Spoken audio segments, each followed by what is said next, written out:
Are you feeling this too? Have you ever felt that after a spiritual awakening, something inside you died? The world that once made sense now seems distant, cold, silent, as if not even smiles or conversations touch your soul anymore. And then you ask yourself, what is happening to me? Don't worry, this isn't madness. It's the existential void that arrives after the spiritual awakening. A silent, painful, paradoxically sacred phase. Many masters have spoken of it. You have had the courage to face it. In this video, we'll walk together through this dark territory where the soul seems absent, where the ego roars in desperation, and where life's meaning seems to have completely disappeared. But by the end, you'll understand that this void is the fertile ground for a new consciousness. If what I'm saying already resonates with you, like this video, comment, "I feel this," and share it with someone who needs to hear this message. You don't have to walk this path alone. It'll be a deep journey, but there's a map, and you'll find it here. Silence after the awakening. Have you ever felt inexplicably that the world has lost its voice? As if overnight everything around you became mute, faded, soulless? It's a silence that doesn't come from the outside. It comes from deep within. A profound, chilling echo that doesn't answer the questions you once expected to have answers to.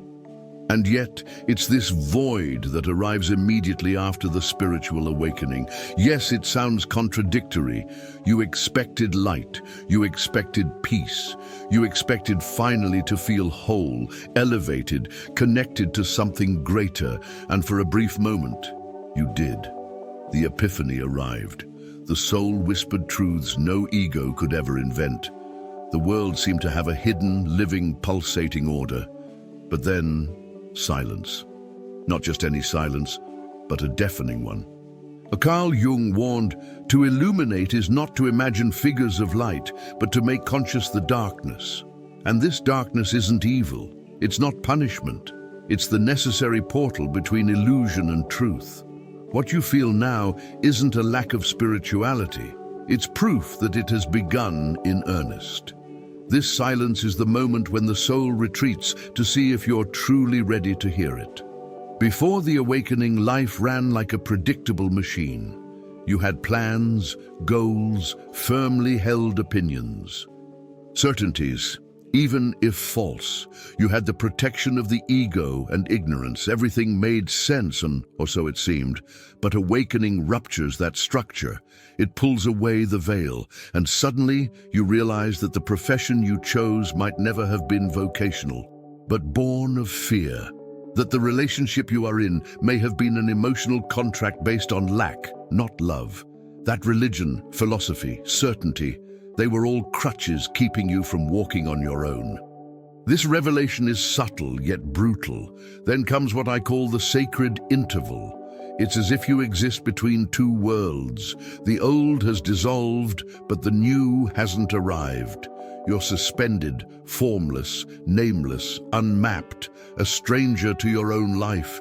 This is silence after the awakening, a silence that if embraced can heal, but if rejected, can drive you insane. Picture someone who's had a profound mystical experience, perhaps through meditation, a psychedelic journey, or a traumatic encounter. She returns to daily life, but something has changed. Friends and places are still there, but she is not the same. Casual conversations now feel shallow. Daily obligations seem absurd. She tries to return to normal, but normal has died. And this emptiness she's feeling isn't depression. It's misalignment between a soul that has awakened and a world that remains asleep. And so, she goes quiet. She knows that no one will truly understand. If she tries to explain, she'll be labeled too intense, dramatic, or over the top. But silence itself can be language. It's the way the soul tests your attentiveness. The soul wants to see if you can let go of the noise, from the mind, society, ego, to hear the whisper of the self, the higher self. Here begins the subtlest challenge of this spiritual journey. Don't run from the silence. At first, the impulse is to fill the void. You scour books, gurus, retreats and courses seeking to reclaim clarity. But the soul doesn't want you seeking externally. It wants you to stay put, stay in the silence, endure the unknown, bear the pain with no rush to heal it. Because only in this radical presence does something begin to emerge, slowly, invisibly. It's like a hidden life beneath a frozen surface. You can't see it, but you can feel it.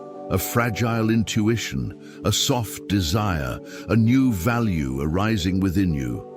And all of that is possible because silence created space. The silence after awakening is, therefore, the gestation of a new self, and it's a birth that requires time, it requires surrender, and it demands that you accept one deep truth. You are no longer who you were, and you still don't know who you'll become. This is the in-between state, and it is as sacred as any kind of illumination. It's here that you begin to become real. You no longer want to fit in. You no longer want to hide. You no longer wish to force yourself to maintain a life that never truly was yours, and yet you're still unsure of the path to take, the truth to live, the destiny to claim. So you become quiet, and at first, that feels like loneliness. But then, that quiet becomes listening. You begin to perceive signals you once ignored, a whisper of wind, sudden tears, dreams that speak, encounters that seem too poetic to be coincidences. You are awakening to another language, the language of the soul. But that language only reveals itself when the noise of personality finally quiets. So if you're feeling this silence today, don't try to fill it.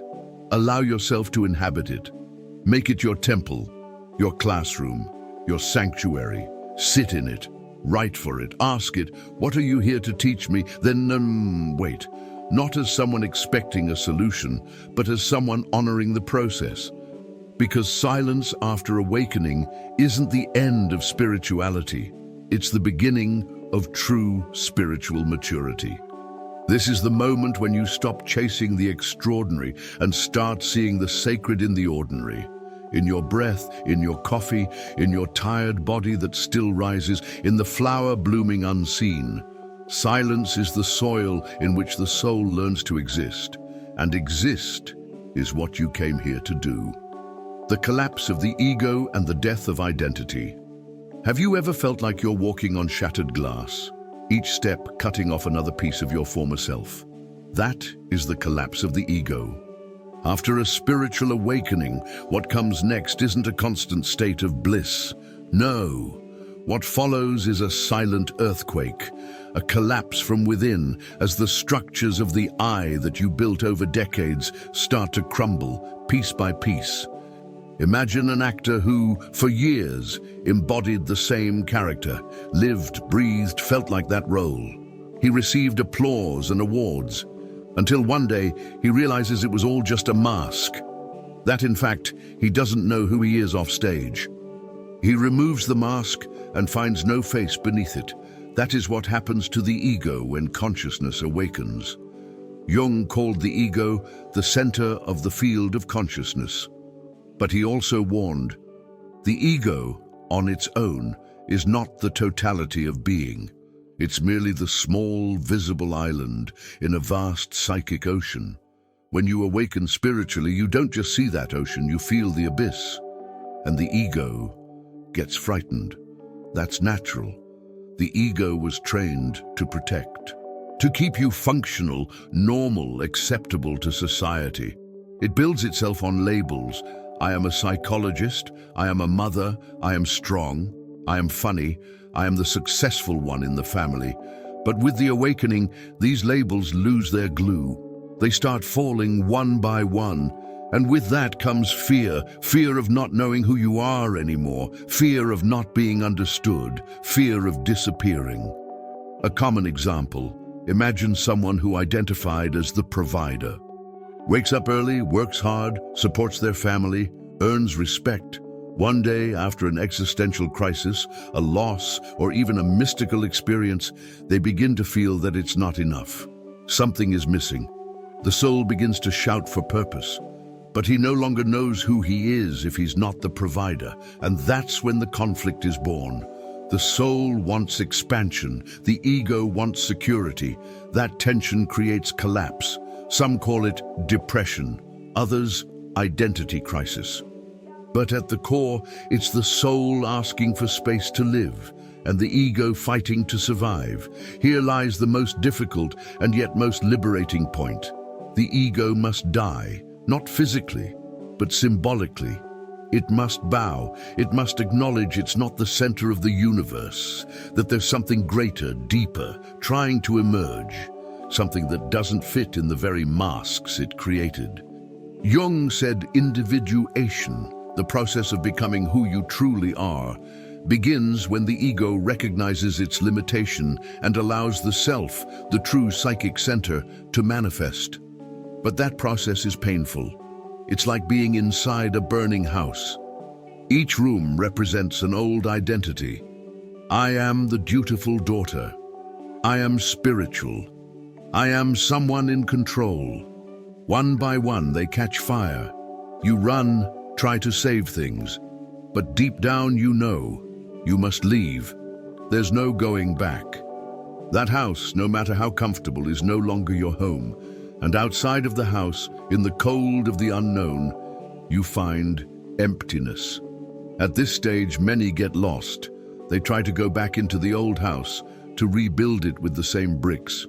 Others numb themselves, dive into distractions, empty relationships, consumerism, toxic spirituality. But those who accept staying in the cold for a while start to notice something. The silence that felt like loneliness becomes listening. The emptiness that felt like despair becomes space for the new. And little by little, a different question emerges. Who am I if I'm not everything I thought I was? That question doesn't rush. It doesn't demand an immediate answer. It just wants you to inhabit it. And here is where the journey truly begins. When the ego silences, the self begins to whisper. These whispers don't speak in goals, plans, or expectations. They speak in sensations, intuitions, subtle signals.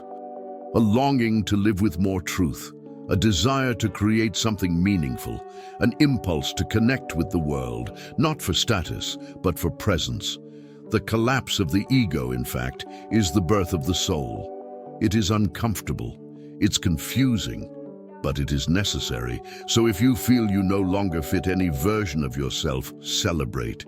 You are dying, yes, but only to what was never truly yours. Soon, a new self will emerge. Not a character, but an integrated being, uniting soul and ego, shadow and light, consciousness and instinct. Until then, just breathe, stay in the interval, and know this collapse is not the end, it is the beginning of your true rebirth. When reality loses meaning, there is a moment on this journey when the world simply collapses, not in explosions or external tragedies. No, it collapses from within, silently, like an ancient bridge that can no longer bear the weight of its own lies. This is the moment when reality, the one you knew, trusted, and obeyed, loses all meaning. You look around and everything feels artificial. The discourse, values, shared dreams, the system, the life game. Everything that once seemed solid now sounds hollow, plastic, repetitive, like watching a play, and now you're standing outside the stage. It's a gut-wrenching sensation. Loved ones feel distant. Conversations that once gave pleasure now sound mechanical. The pursuit of success, beauty, status, it's like reading from a script written by a soulless intelligence. But the worst is not that. The worst is the silence that follows. Because if the world has lost its meaning, what's left? Jung said, the unlived life is a disease of the soul. And here lies the painful truth. Upon awakening, you see that much of what you lived wasn't yours. You were following an imposed script, playing roles, living someone else's expectation. You were a reflection, not a spark. This is the deepest mourning, the mourning of yourself. You begin to realize your degree choice was to please others. Your job was out of fear, your marriage out of habit, your faith perhaps a cultural inheritance. You see it all and want to run away, but there's nowhere to go, because that emptiness isn't in the world. It lies in the rupture between your current life and what your soul yearns for. And so reality loses meaning, not because life is wrong, but because everything is being questioned. The ground that supported you was built of fragile certainties, and now it's gone. At this point, many spiral, search for quick fixes, rush to gurus, books, retreats, try to fill the void with anything that returns old meaning, that superficial relief that once kept them going. But this kind of emptiness cannot be healed with distraction. It's only transformed through presence. Practical example. Picture someone who took pride in their corporate career. They gained awards, recognition, status. But after a spiritual awakening, triggered by near-death, loss, or mystical contact, they begin to ask, why am I doing all this? For whom? What is it that I'm really building? Meetings feel pointless. Numbers lose emotional grip. Motivational talk sounds like camouflage for repetitive routine. This moment isn't a mistake, it's a calling. But the calling has no map. It comes with silence, with pain, with the feeling of no longer belonging to the life you built. Here you may feel broken, diagnosed with depression, thinking you're going crazy, but in truth, you are waking up. It's like emerging from a cave where shadows once seemed real, and when you step into the light, you're temporarily blinded. It hurts, because a newly awakened soul is too sensitive to the world's noise. The challenge now is not to seek immediate meaning. The challenge is to inhabit the meaninglessness for a while. Jung called this withdrawing projection, ceasing to assign external meaning and being forced to seek it internally. But the interior world is chaotic, and that kind of meaning doesn't arrive fully formed. That's why at this stage, existential apathy is common, a disenchantment with everything. But see, disenchantment is not the end of magic. It's the end of illusion. It's the beginning of truth. This is where authenticity emerges. You aren't losing the world. You're letting the false world fall away so you can begin constructing one that aligns with your soul. Not the ego, nor society, nor external approval. But until then, the void remains. It is the soil of a new life, still fertile, still silent. Allow yourself to feel, allow yourself not to know, allow yourself to have no meaning, because it is precisely there, at the point where nothing makes sense, where true meaning begins to emerge. Not as an answer, but as presence. The dark night of the soul. Have you ever felt like you were being pulled down a tunnel with no end, where no light reaches and all voices, even your own, fall silent? That is the territory of the dark night of the soul. It's not a metaphor. It's a psychical reality, a profound stage in the spiritual journey where everything false in you needs to die, yet nothing true has fully been born. The term was immortalized by 16th century mystic St. John of the Cross. He described this state as a deep purification, where the soul enters dryness, the absence of God, a feeling of absolute abandonment. Jung too recognized this stage, seeing it as essential to individuation, a deep dive into the unconscious, the shadow, the abyss. In the dark night, there are no easy answers, only questions. You confront your deepest pain, the fear of being unloved, the shame of not being enough, the sense that perhaps your existence was a cosmic mistake. You try to pray, but God is silent. You try to meditate, but your mind shrieks. You try to sleep, but your body pulses in anxiety. It feels like everything within is collapsing inward.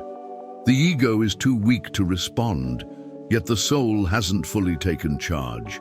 This absolute void is where the old you disintegrates, and consciousness is forced to meet unfiltered truth. Practical example, imagine someone always seen as strong, the family anchor. Then after a deep emotional rupture or a significant loss, that role no longer holds. They enter crisis. Can't pretend anymore. They feel weak, lost, vulnerable. The self-image shatters. At this stage, there's nothing to fix. It's not a problem. It's a process. The dark night isn't punishment, it's initiation. In this void, you'll begin to realize what truly matters. How many parts of you were trapped in roles, masks, obligations not born of the heart. For truth to emerge, the ego must stop trying to control the experience. It must accept that there is no control, that this passage requires surrender, not force. And many panic. They flee. They chase immediate answers, quick fixes, superficial reliefs. But the soul has no hurry. It works in another timeline. It digs deep. It builds a new house on a firm foundation, only possible after everything illusory falls apart. Jung said, "The tree that reaches the heavens must have roots that touch hell."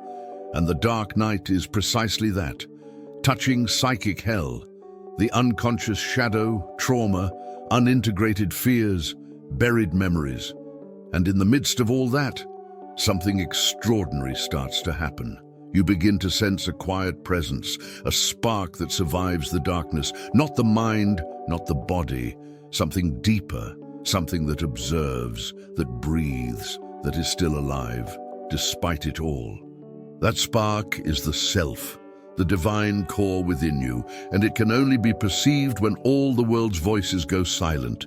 This is the true purpose of the dark night, guiding you to meet what is eternal within. You might cry, scream, beg.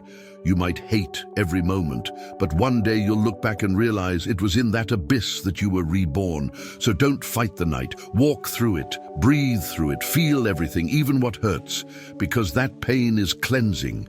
It is purifying. It is creating space, and when the light returns, and it will, you won't be the same. You will be more truthful, more whole, more human, and more divine. Shadow as ally. Have you ever encountered a part of yourself that you wished you had never seen? That side that judges, that feels envy, anger, guilt, that inner voice that contradicts your spiritual ideals, undoes your public image, whispers uncomfortable truths while you try to keep up the evolved facade. That is the shadow. And it's not your enemy, it's your most faithful ally. Carl Jung, perhaps the greatest explorer of the shadow in Western psychology, said, "He who looks outside dreams, he who looks inside awakens." But anyone who looks within will eventually meet their shadow. The shadow is everything you repressed to be accepted, everything you hid to feel loved, everything you denied to fit a mold, familial, social, spiritual. And it does not disappear. It waits for the moment to be revealed. Do you know when that moment arrives? During crisis, it's when everything falls apart that the shadow knocks at your door. Not as punishment, but as opportunity. It comes to show what you haven't integrated, to show where you're still living in falsehood, to free you. But it hurts, because the shadow shatters your idealizations. It shows you that the spiritual one feels anger, the healer has wounds, the pacifist experiences destructive impulses. That scares us, because we've been taught to be good, to keep up appearances, to please, but Jung teaches. True spiritual growth isn't about being light all the time. It's about becoming whole, integrating shadow and light, body and soul, heaven and the psychic underworld. Practical example, imagine someone who lives to help others, always available, always kind. Gradually, they begin to fall sick, to feel resentment, to harbor anger toward those who only come when they need something. What's happening? The shadow is emerging. It's saying, you're not being kind, you're being codependent. You help to feel needed. You avoid your own pain by immersing yourself in others' pain. It's painful to face, but it's liberating. Because only when you see your shadow can you choose differently. You can heal patterns. You can act with integrity, not obligation. And the most surprising thing, The shadow also contains your repressed gifts. Yes, your anger can hide your strength. Your envy can point to your longing to grow. Your vanity can reveal a legitimate desire to be seen, recognized, loved. The shadow is not a monster, it's an exiled part of your soul, and when you welcome it, it stops sabotaging and starts collaborating. But how to do this in practice? Notice your triggers. Whenever something or someone throws you off balance, there lies your shadow. Write. Keep a brutally honest journal. No censoring. Write what you feel, even if it's ugly. And bring it into the light. Share with someone you trust. Speak it out loud. Shame dissolves when it's witnessed. Laugh at yourself. Humor is a sacred portal to integrate shadow with lightness. Create. Art, dance, writing, movement. They all allow your shadow a voice without destruction. Above all, don't judge. The shadow is human, and so are you.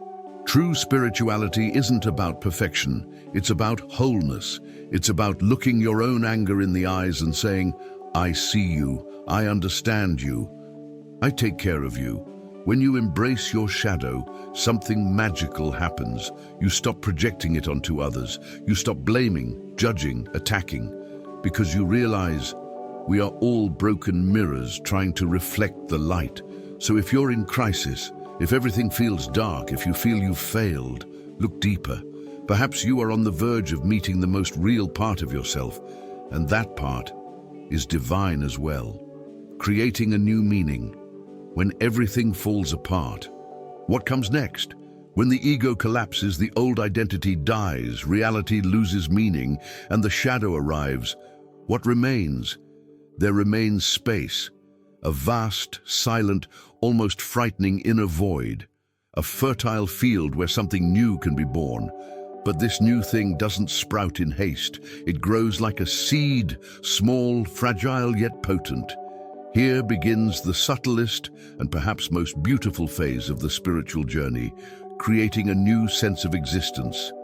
But that new sense isn't something you search for outside. It doesn't come from gurus, books, magical formulas, or universal recipes. It is born from within. A whisper, a calling, a direction only you can hear. Jung said the meaning of life is to become who you are. Not what society expects, not what your parents projected, not what your ego constructed as image, but what your soul deeply came to manifest in this world. But how to do that in practice? It starts with a simple question. What makes me feel alive? Maybe you don't immediately know the answer, maybe you forgot. That's okay. The soul has patience. It's waiting for you to silence the world so it can speak. Sometimes meaning begins in small gestures, caring for a plant, writing a line of poetry, feeling joy in cooking, watching the evening sky, crying to a piece of music without knowing why. These moments aren't waste. They are clues, signs that something within you wants to bloom with truth, presence, love. Creating new meaning requires reconnecting with your values, not learned values, but lived values. What matters to you now? Freedom, simplicity, connection, creation, silence? Write them down, notice them, listen, then ask, how can I bring these values into the world? Maybe you feel called to change careers or no longer wish to please everyone. Maybe you want to work less and live more. Or sense a calling to teach, to serve, to create, to love profoundly. That listening isn't rational, it's intuitive. And as you listen more, your life becomes more coherent. Practical example. A woman who goes through a deep spiritual crisis realizes, after months of silence and pain, that her joy lies in touch, in care, in the body. She leaves the suffocating corporate job and begins studying massage therapy. Years later, she transforms her pain into healing for others. That's meaning. And it doesn't matter what the world thinks. Meaning need not be grand, it needs to be true. But beware, the ego may hijack this process, turning your new meaning into a new identity, new status, a way to feel special. Stay alert. The new meaning doesn't inflate. You follow a whisper of essence, a call of connection, a desire for authentic presence. Yes, there will still be pain. Doubt will still linger. But now you'll have something stronger than despair. Inner direction. You don't need formulas. You are learning to listen to your compass. Jung spoke of the self as the archetype of wholeness, and it's that self you start aligning with. A meaning that doesn't shout but guides, doesn't impose but inspires. This new meaning doesn't erase the past, it reinterprets it. It looks at the pain and says, it was necessary. Looks at the collapse and says, truth began there. Looks at the shadow and says, thank you for teaching me my real face. And it is there that you begin living in wholeness, not as someone who healed, but someone who integrated every fragment. This is the true miracle of awakening when, after the dark night, you learn to love the dawn again. Not because it brings certainty, but because it brings presence. And where there is presence, there is meaning. Spiritual integration. Returning to the world with wisdom. After the fall, the night, the pain, the void, comes the return. But not as someone going back to the starting point. You are no longer the same. You return as someone reborn from themselves, lighter, more authentic, more whole. This is the stage of spiritual integration, when you consciously begin to unite what was once fragmented, ego and soul, shadow and light, mind and heart, sky and earth. And this integration doesn't happen outside the world, it happens within it. Jung said enlightenment isn't achieved by imagining figures of light, but by making the darkness conscious. And that is exactly it. You were not created to live in eternal retreats. You were meant to bring consciousness into ordinary living. It is in routine, relationships, and daily choices that wisdom is revealed. It is where spirituality becomes real. Integration is the point where awakening meets the concrete.